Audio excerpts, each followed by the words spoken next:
নির্বাচনের আমেজ ও প্রচারণা এখনো পুরোপুরি জমে না উঠলেও ভোটারদের দাঁড়ে দাঁড়ে গিয়ে জনসংযোগ করছেন প্রার্থীরা।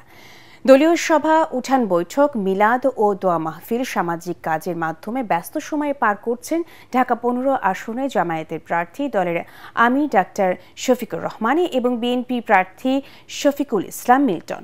আসনের বিভিন্ন এলাকা ঘুরে মানুষের কথা শুনছেন এবং সমস্যা সমাধানের চেষ্টা করছেন, দিচ্ছেন নানা আশ্বাস। বিস্তারিত জানাচ্ছেন ইয়াসিন রানা। মিরপুর, কাফরুল, ভাসানটেক ও শেরেবাংলা নগর থানার একাংশ নিয়ে গঠিত ঢাকা ১৫ আসন। এখানে ভোটার সংখ্যা প্রায় ৪ লাখ হলেও বসবাস করেন ১০ লাখেরও বেশি মানুষ। দীর্ঘদিন ধরে জলাবদ্ধতা, খারাপ রাস্তা, গ্যাস পানি না থাকা সহ নানা সমস্যায় জর্জরিত এলাকার বাসিন্দারা। নির্বাচন উপলক্ষে প্রার্থীরা বিভিন্ন এলাকায় যেয়ে ভোটারদের কথা শুনছেন, পক্ষে সমর্থন নেয়ার চেষ্টা করছেন। ছাত্র, যুবক, নারী ও বিভিন্ন ব্যবসায়ীদের নিয়ে উঠান বৈঠক, ঘরোয়া বৈঠক করছেন প্রার্থীরা। মঙ্গলবার এই আসনের ওষুধ ব্যবসায়ীদের সাথে বৈঠক করেন জামাতের প্রার্থী দলের আমির ডাক্তার শফিকুর রহমান। সমাজের সবাইকে নিয়ে ইনসাফের ভিত্তিতে বাংলাদেশ গড়ার আহ্বান রেখে দাঁড়িপাল্লা প্রতীককে বিজয়ী করার আহ্বান রাখেন তিনি।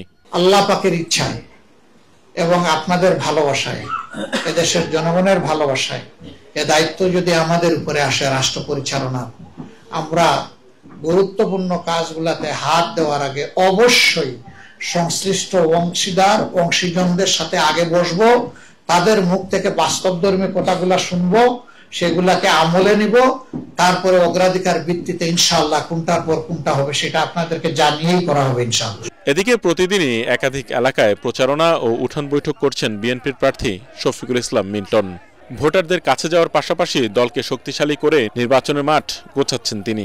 সকল রাজনৈতিক দলকে নিয়ে আমরা একটা স্থিতিশীল রাজনীতি করতে চাই, যাতে করে পিছনের মতো আর ফ্যাসিস্টের জন্ম না হয়, আমরাও যাতে কেউ এই ফ্যাসিস্ট আচরণ কারোর সাথে না করি।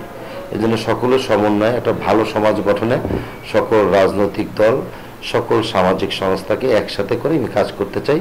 অবাধ ও সুষ্ঠু নির্বাচনের মাধ্যমে শান্তিপূর্ণভাবে পছন্দের প্রার্থীকে ভোট দিতে পারবেন, এমনটাই প্রত্যাশা ভোটারদের।